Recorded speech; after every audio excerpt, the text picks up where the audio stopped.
আসসালামু আলাইকুম বন্ধুরা, কেমন আছে সবাই? শীতের সকাল মানেই একটু রং চা দিয়ে শুরু করা যাক।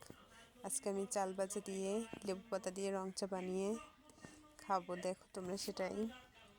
আমি চালটা মাটির চুলায় ভেজে নিব এবং মাটির চুলায় চাল ভাজলে খুব সুন্দর ভাজা হয়। রং চাটা বানিয়ে নিলে খুব সুন্দর মজা লাগে অনেক। সাধারণত গ্যাসই সচরাচর এখন আমরা ব্যবহার করি, কিন্তু মাটির চুলায় অনেক সুস্বাদু হয় খেতে। দেখো চালটা কত সুন্দর ভাজা হয়েছে। এখন আমি 4 জন পানি দিয়ে দেব। পানিটা ফুটতে যতটুকু সময় লাগে ততক্ষণ আমি লেবু পাতা নিয়ে নেব গাছ থেকে। এখান থেকে আমি 4-5টা লেবু পাতা নিয়ে নেব। দেখো সকাল সকাল আমি 4-5টা লেবু পাতা নিয়ে নিলাম। এগুলোকে ধুয়ে রেখে দিয়েছি। এখন আমি পানিটা বলক আসা পর্যন্ত অপেক্ষা করব এবং বলকে আসলে আমি চা পাতা দিয়ে দেবো। এখন আমি চা পাতা দিয়ে দিলাম। এটাকে ভালোভাবে ফুটিয়ে নেব।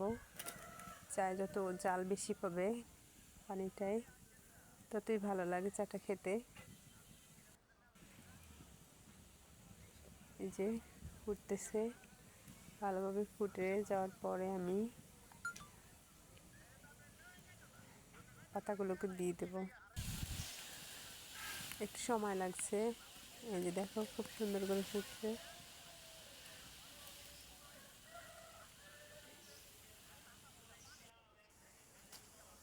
এখন আমি পাতাগুলোকে দিয়ে দেবো। পাতাটা দেওয়ার পরেও কিছুক্ষণ একটু জাল পাইয়ে নেব। অনেক সুন্দর একটা ঘ্রাণ আসছে পাতা দেওয়ার পরে এবং চাটা খেতে খুব খুব মজা লাগে। তোমরা ট্রাই করে দেখতে পারো এভাবে লেবু পাতা দিয়ে রং চা বানিয়ে। সাথে যদি থাকে মুচমুচে চাল ভাজা, তাহলে তো কোনো কথাই নেই।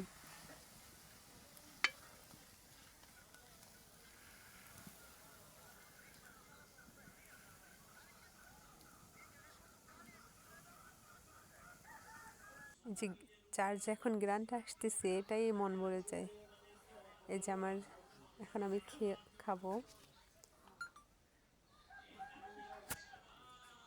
আজকের মতো এখানেই শেষ। ভালো থাকবে। আল্লাহ হাফেজ।